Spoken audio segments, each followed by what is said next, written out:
इस छटेल को लगता है कि ये रो कर अपना पक्ष रखेगी तो इसकी मनगढ़ंत कहानी को सच मान लिया जाएगा।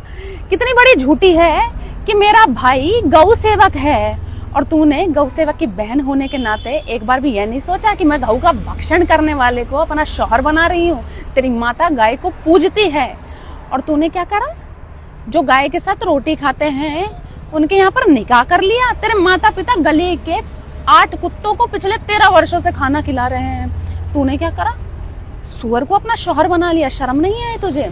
हमें ट्रॉमा है, हम लोगों को सिक्योरिटी के इशू है। कौन से इशू है? तुमने गलत करा है, जब तुम्हें सिक्योरिटी के इशू है, तुमने समाज को कलंकित करने का काम करा है, तब तुम्हें इशू है। तूने क्या कहा कि हमने ब्राह्मण होने के नाते क्या करा? हमने बहुत कुछ करा है, हमें बुरा इसलिए लग रहा है क्योंकि हमारे पुरखे इस देश धर्म के लिए मरे, इस धर्म को बचा कर रखा उन्होंने, और तूने इस धर्म पर कलंक लगाने का काम करा है। तूने ब्राह्मण समाज को कलंकित करा है। उन पुरखों के बारे में सोचना होता कि किनसे लड़कर वो खत्म हुए थे और उनके यहाँ पर तूने निकाह कर लिया। शर्म की बात है। यह सब बोलना भौंकना तो इजी है, लेकिन हमारे जैसा बनना बहुत मुश्किल है। अरे तुम्हारे जैसा नीच किसी को बनना ही नहीं है। अगर तेरे माता पिता या तेरा भाई बिल्कुल भी गौ सेवक होते ना, तो उन्हें यह पता होता कि गौ की पूजा करने वाला और गौ को खाने वाले कभी भी आपस में उनका कोई मेल जोल नहीं होता है। तूने कहा कि मैंने तेरे को प्रोस्टिट्यूट कहा, आर कहा, पता नहीं क्या क्या कहा।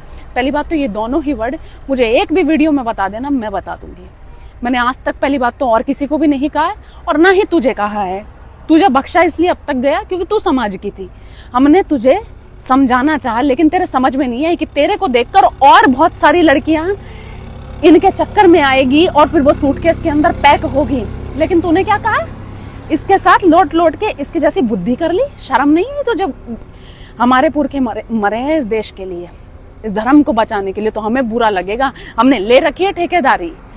अरे अगर तुम्हारे घर के बिल्कुल भी गाय माता को पूजने वाले होते ना, तो तुम्हें कभी भी इनसे निकाह करने की मंजूरी नहीं दी होती। तूने कहा कि मेरे माँ बाप को गालियां दे रहे हो।